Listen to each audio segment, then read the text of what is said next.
Hey guys, thanks for checking out today's message. We're so glad that you joined us. We consider resources like this one to be supplemental, so if you do not have a church home and you live in the greater Savannah area, we would love to invite you to check us out at one of our locations.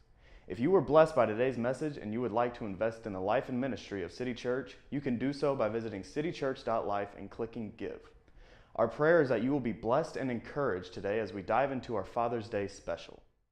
We create this image of the perfect dad, and the truth is, though, that it's not always a scenario where we have a perfect dad. So historically speaking, according to some accounts, the first Father's Day was celebrated in Washington State on June 19th, 1910. A woman by the name of Sonora Smart Dodd came up with the idea of honoring and celebrating her father while listening to a Mother's Day sermon at church in 1909. And so she was listening to a Mother's Day message. She came up with the idea that she wanted to honor her dad. She wanted to take a day and honor him. And so from that desire to honor her dad, birthed another nationally recognized day in which not only do we have time that we recognize mom, but now that we recognize dad. And so it birthed out of this idea of honoring, right? And taking a day to honor. And so when we think about the concept of honor, that concept far predates 1910 or 1909. In fact, we can go all the way back into this time with Moses, and Moses has been chosen by God, sent into Egypt to lead the children of Israel who were enslaved out of the land of Egypt. And so they have found that freedom. They're no longer slaves. They are freed. And Moses comes to Mount Sinai, and God says, I want you to go up on the mountain. I have something for you. And so in that meeting, that time where Moses and God are meeting on the mountain, God gives him 10 commandments.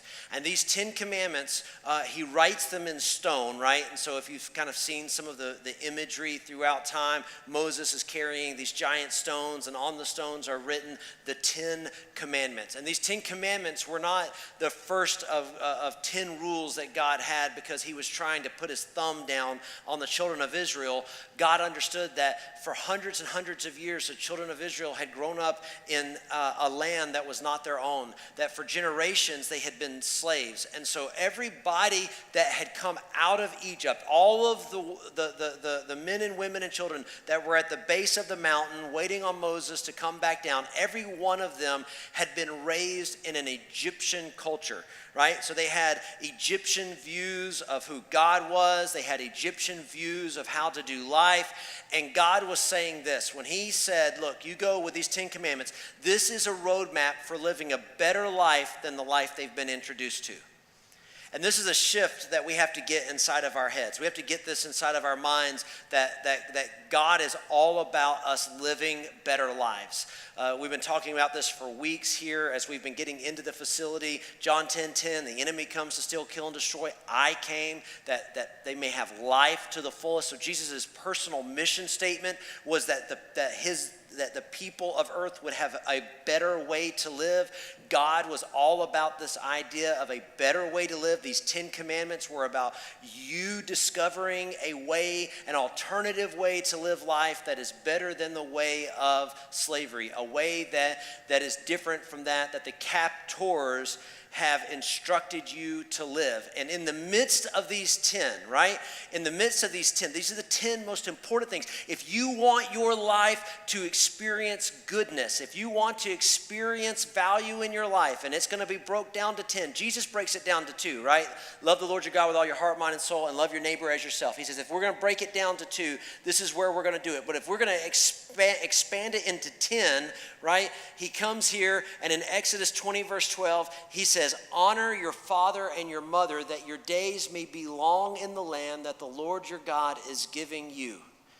So the 10 things, if there were just 10 things that you did, one of them that will help to ensure that your life is a life that is good, a life that is filled with value, that if that is you, right? If that's what you want, one of those things that you need to be doing is honoring your father and your mother. And so today I want to take a look at this idea of honor. So when we look at current definitions for the word honor, one of the definitions is this: the courage to do what is right, no matter what. A belief that your actions represent more than just yourself, the recognition that what you do defines your entire generation, right?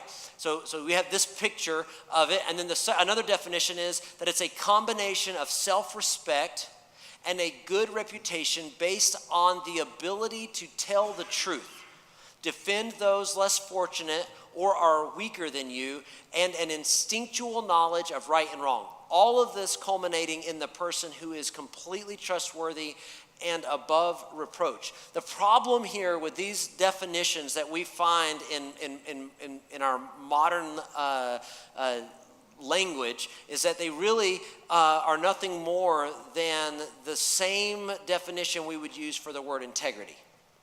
So integrity is huge. Having integrity in your life, this is something that's really important.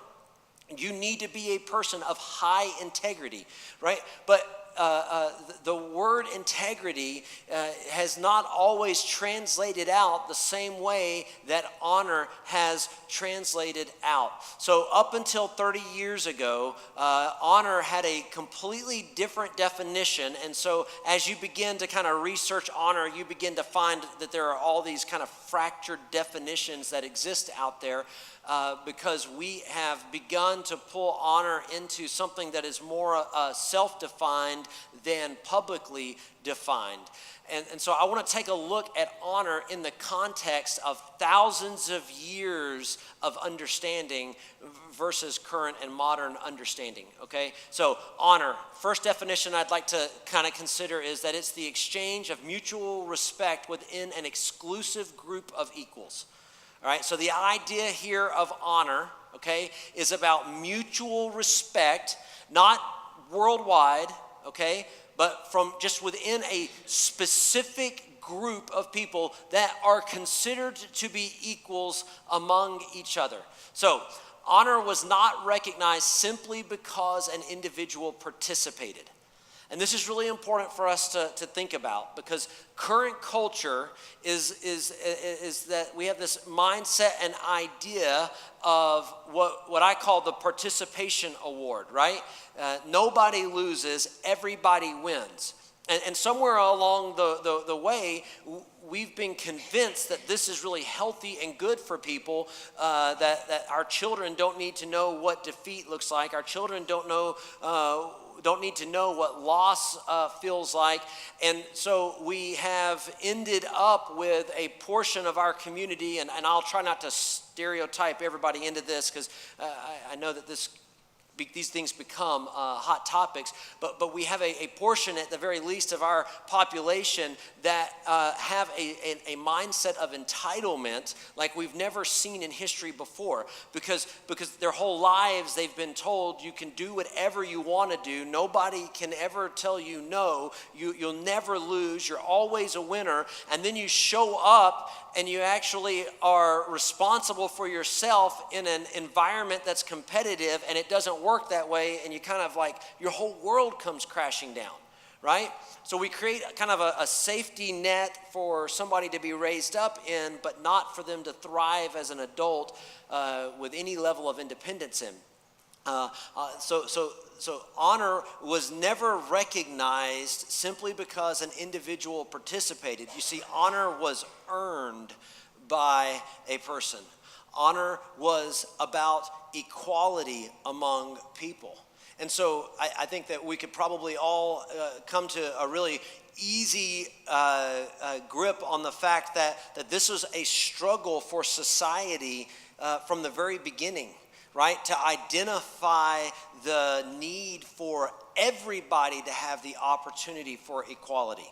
That all people, whether they are men or women, regardless of their race, ethnicity, whether or not they come from one economic background or the other, that everybody should have the opportunity to enter into the game, enter into the field with the ability for equality to be pursued, okay? And so there's no doubt that there's a struggle within this. I will talk more about it in a moment, but honor required a few things, right? So in order for honor to be acknowledged, in order for it to be present, it required the first thing, expectations. Well-established and communicated requirements. In order for there to be honor, right, a group of people had to have an established and communicated list of expectations. What is it that you must do in order to receive the honor that you desire? And this is an agreed upon belief system, oftentimes moral in nature. This is why you will find communities of honor most prevalent within church groups. All right, because it is very easy for a church group to pull together a list of expectations because we use the Word of God as kind of our standard for that, right? But this is not an uncommon practice to even see in organizations like among our military, our fire departments, our police departments. As those expectations are put into writing, there begins to be a system of honor that naturally begins to execute itself. And then these requirements are a minimum. They're a minimum. They are not like the end all be all. So the idea of coming into a place of honor and finding honor among other individuals, there's a minimum standard, a minimum place of expectation that has to be met in order for honor to exist. And the second thing is it requires community. A group of people who understand and are committed to the expectations. So in order for honor to exist, you've got to have some expectations, and then you've got to have a community, a group of people that hold to those expectations. So you need the opinions of others. This is really important if you want to really be in a place where you are living life among people that you honor and that honor you. You have to be willing to accept the opinions of others. And this is not the judgment of just anyone. This is why the community is so important. Why the group is so elite. Why it is not a group that just anybody can come into. Again, I will not argue that systems like this cannot be abused. They absolutely can. They can also be developed and used as a resource to create great men and women within a society, regardless of their background. But we don't just open judgment for anyone. So just because somebody can get on Twitter and say something about me doesn't mean that I have to sit there and go, oh, well, I need to make that the way I view myself. No, but I do need to have people in my life that I can listen to their opinions. I need people in my life that will come up to me and go, Jim, you're saying this wrong. You're doing this wrong. You're letting your family down. You're not stepping up to the plate in ways that you should. Right? And I will say that judging oneself, right, when we are our only judge, it just leads to mediocrity. If you do not do life around other people and allow them to invest in you and have an opinion into your life, then you become the sole judge, the sole decision maker. You're the only one that determines honor within your life. And at best, you will be mediocre. I mean, we understand like biblical concepts like iron sharpens iron, right? We can move it outside of the biblical concept and just go into a blacksmith shop and you will not find a sword being made because somebody is taking a feather and beating it against a piece of metal. In fact, if you heat the metal up and take the feather and try to strike it, it's just going to catch the feather on fire. It requires some hard conversations to take place between two pieces of metal in order for that sword to be shaped. And if you want to be an individual that is found to be sharp like a sword, if you want to be a person of honor, it requires you to be in community around people who will sometimes say tough things, but they're trying to let you know when you're not stepping up to the plate. The third thing is, in order for honor to exist, there must be shame. Unmet expectations are recognized in an individual. If we can't recognize when somebody is not putting forth their best, somebody is not raising to the level, then we don't truly have honor. So this isn't about destroying someone. This isn't about identifying the weakest among you and making an example out of them. No, I go back to this idea of being in healthy community. You love one another, you're for one another, and your goal in bringing this idea of shame here is about helping them to see and identify an area for potential growth in their own life. Honor that can't be lost can't be gained. Honor that cannot be lost cannot be gained. It doesn't matter if it's a freebie. It means nothing if it's an award that you've made at home for yourself and hung on the wall. No, if it cannot be lost, then it cannot be gained. And this is difficult in a society that is currently being built on anonymity. We're having this conversation just recently. I was talking to, actually it was to my son Isaac and his friend Ethan, and we were talking about this idea of being a troll online. And so if you don't know, being a troll is you hide your identity. You don't want anybody to know who you really are. And then you go on and you say things that are mean, derogatory, or inflammatory. Your goal is to get a rise out of somebody or make them feel dumb and incompetent. And right now, this is a pervasive part of our society that people can go home and say the meanest, cruelest things to somebody behind the shadow of a false identity, and they can bring this brutal attack into somebody's life and then have no accountability for their words. And I was just talking about how, I choose not to do that. I choose, if I'm going to make a comment in a social media thread, I make a comment as Jim Simpson with my face right there, right? And so if what I'm saying is not well received, at least they know who said it. Because in my life, I want honor. Right? In my life, I want to be a person of high integrity. I am not interested in putting on a mask and running around and being the guy that's just kind of hiding behind the anonymity and saying things that are mean. But this is definitely the current structure of so much of what we see in our society.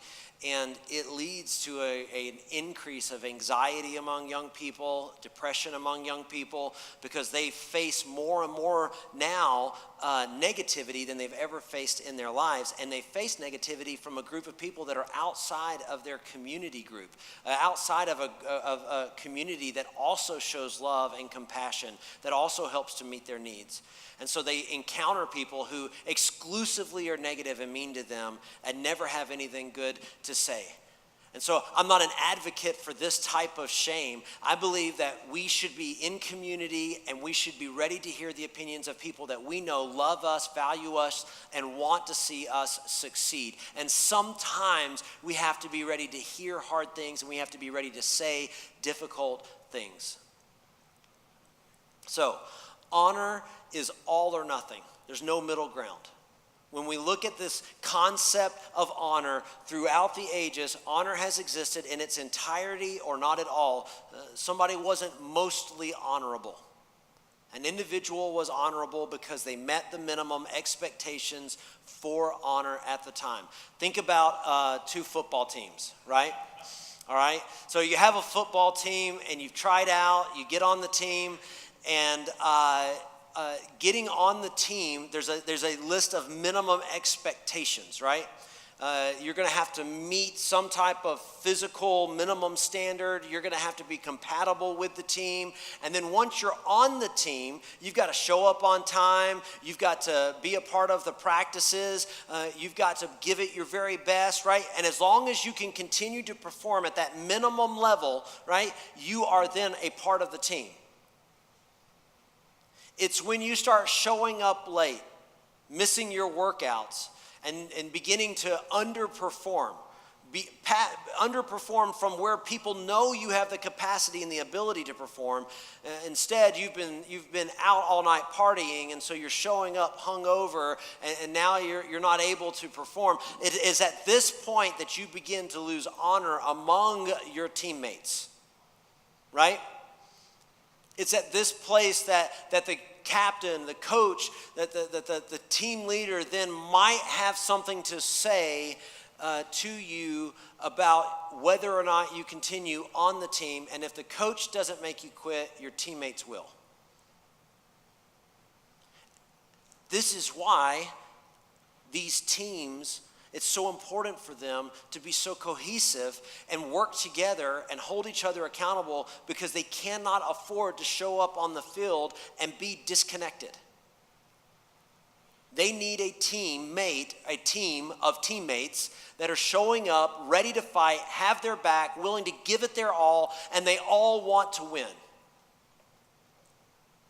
And nobody wants to lose. And so we see these levels of honor inside of little organizations like this. Another definition for honor is a reputation worthy of respect and admiration. So a reputation worthy of respect and admiration. So the admiration comes exclusively from the community when one excels within the group. So admiration it's not about admiration from just everywhere, right? This type of honor is not about the fact that the world goes, man, they made a really great movie. They're a big movie star, and the whole world's going, I love that movie star, man. I love what they do. That's not an accomplishment that is based around honor. It's an accomplishment that's based around personal opinion. So honor is found when somebody meets the minimum standard, the minimum expectations, and then excels above and beyond.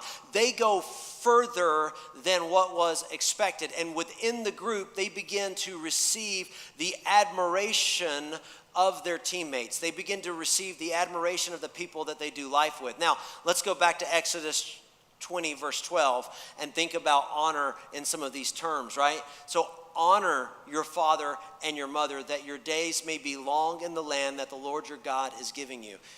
The picture that we have here is not one that says, hey, do a really good job about saying nice things about your mom and dad.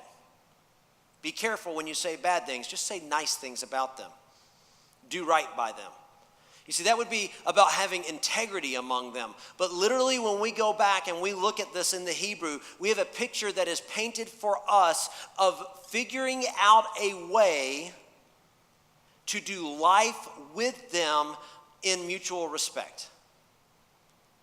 To somehow figure out how we can have respect for our moms and our dads. And I get it. Some of us have a real problem with that, because our moms and our dads, they haven't lived up to that.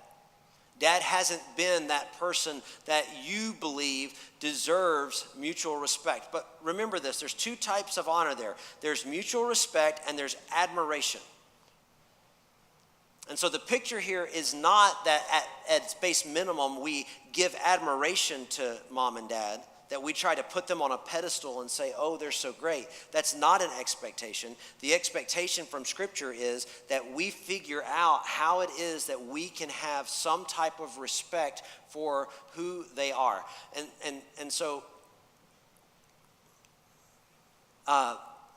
we ask the question, what if dad hasn't earned mutual respect, right?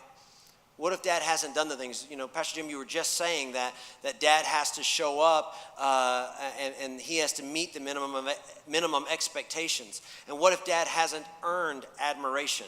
So a couple of things here. First of all, God knows every parent is flawed. He knows that every single parent is flawed. That means that if you're a parent in here today and you're in turn right now thinking about your own dad, stop for a moment, think about your own kids, right? And then think about how you parent. You know you are flawed. Now, if you are not a parent in here, I want you to know something. You are flawed. None of us are perfect. So God is fully aware of these imperfections, right? And yet, nonetheless, you were designed through your mom and dad. Right, Psalm 139, David's writing and he says, you know, you were at work in my mother's womb, like the things that were happening, you were intricately at work making me who I am. Science gives us this picture of DNA being combined, that like there's new code that's being written. This is what makes you unique. So God not only knows that your parents are flawed, right? But he chose nonetheless to design you through them, and they were handpicked for you. You were designed through them, and of all of the people that you could have been designed through, God, the creator of all, looked and said, I'll take that couple right there. I'll take that man and that woman to make my son, to make my daughter.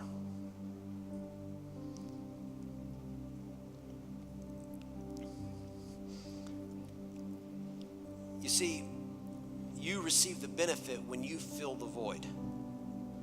This is why this one command in these 10 has a promise attached to it. And it's a promise of life. A long life. You see, because God understands that like in the natural order of honor, in the natural order of community and doing life among people and the expectations that have to be made and met, he understands that in this particular scenario, there are going to be times when dad doesn't live up. And he says, I want you to figure out how you honor anyway. And I'm going to tell you, if you don't understand what honor is, you cannot honor your parents. If you do not understand what honor is within a society, and this is why I've taken time today to talk about it, you cannot honor your parents.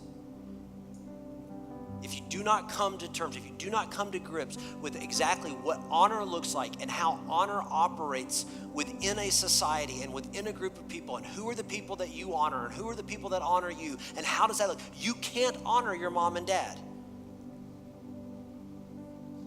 Again, if this was just simply say nice things about them, that's exactly what God would say. He would not overcomplicate this for you. He would go, hey, when it comes to your mom and dad, say nothing but sweet things. Never say anything negative. But that's not the picture that's painted for us. The picture that's painted for us today is to honor them. And so I want to say that mutual respect begins with discreetness. Yesterday I was flipping through my news feeds, and I just kept coming across article after article that was being written, and it just struck me kind of odd for Father's Day compared to what I've seen in the past on Father's Days, but particularly with this, people writing about how it's Father's Day, and I'm reminded of the time I told my dad off. Multiple articles about this, almost like, yeah, check this out, like I told my dad off. One article was the guy going like I could care less about my dad, but if we had to be together, this is what it would look like. And we have a society that is clearly becoming more and more cynical towards our parents, and specifically towards our dads. And so within this community, within this group, I want to challenge us to evaluate what it looks like to first and foremost honor our parents and do it properly and do it publicly. Make sure when you honor your mom and your dad, you do it in a way your kids can see, because they need to see that being modeled, because the world isn't modeling that. And then when you do have to have those tough conversations, because I understand, I've heard some of you guys talk to me about some of the things that your parents have done, some of the things that they say. I am in full support of the fact that there are times where we have to sit down and say, Mom, Dad, you're talking crazy. You're acting crazy. This is inappropriate. This isn't right. You need to do this. But this goes back to that idea of community being tight-knit, a close community where we can share our opinions. And I want to argue that those things, right, are not public things. The picture is not, I told my dad off for Father's Day. The picture is, my dad and I had a really great conversation. this is going to be the best year ever. You see, I think that those difficult moments are probably some of the most intimate moments you'll probably ever have with your mom and dad.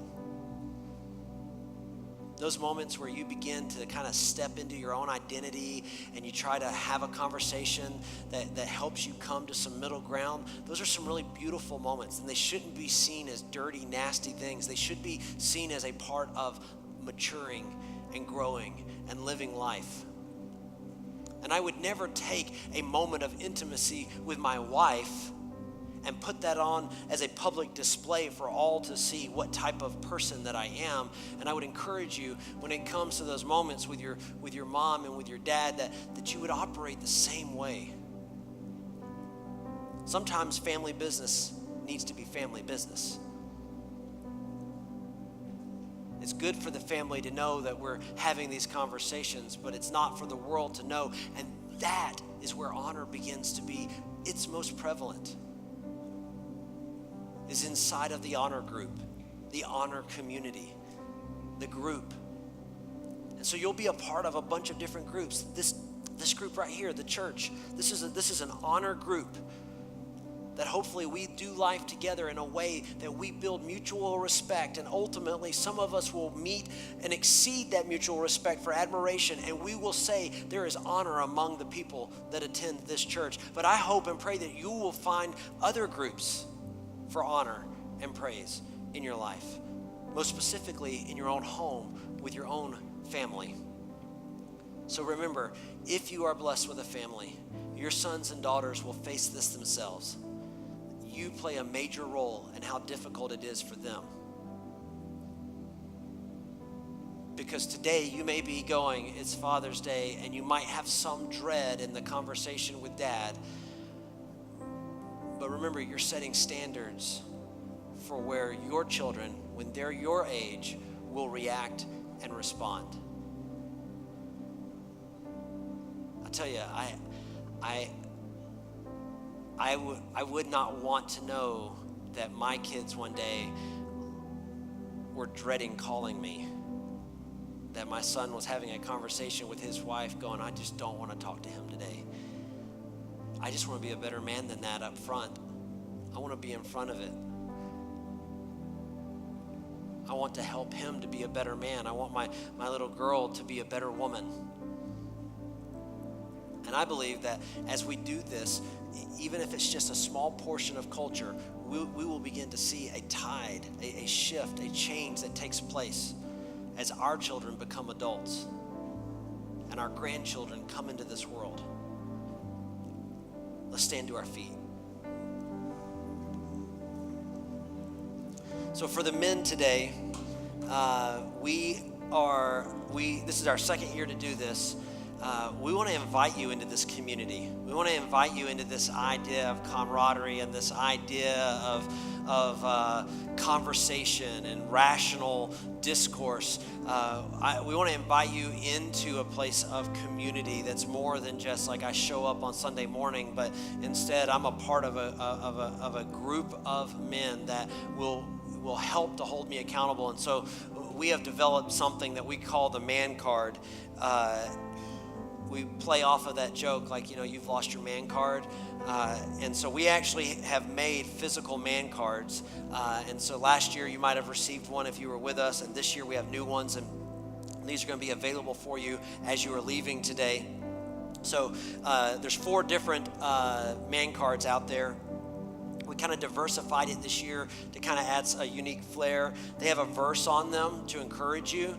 But more importantly, my intention in coming up with this, like when I was praying and last year this idea came to my mind, was that you would keep it right there in your wallet.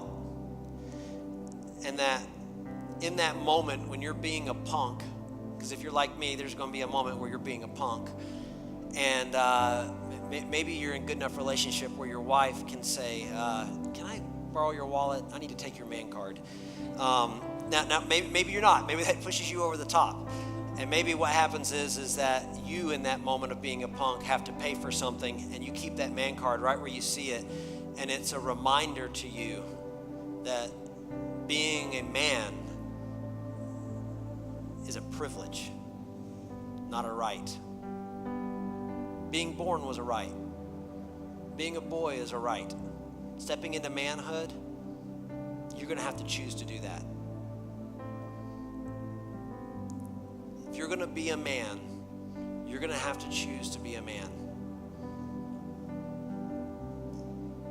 I was reading this little column about things that men don't think about before they do stupid things.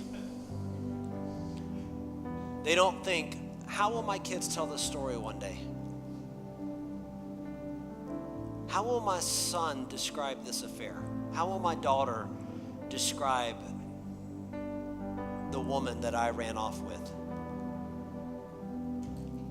How will those who are closest to me, my brothers and sisters, how will they describe me after I make this decision?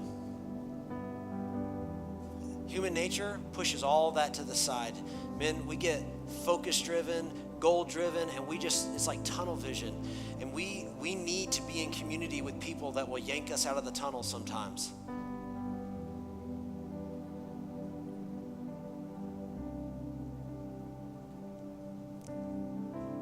We need to be in a community of brothers who will say, hey, I thought you were going to be different. And then we have to be ready to receive that. So that's what my hope is today. My hope today is that you would walk out of here with a little softening, going, you know what?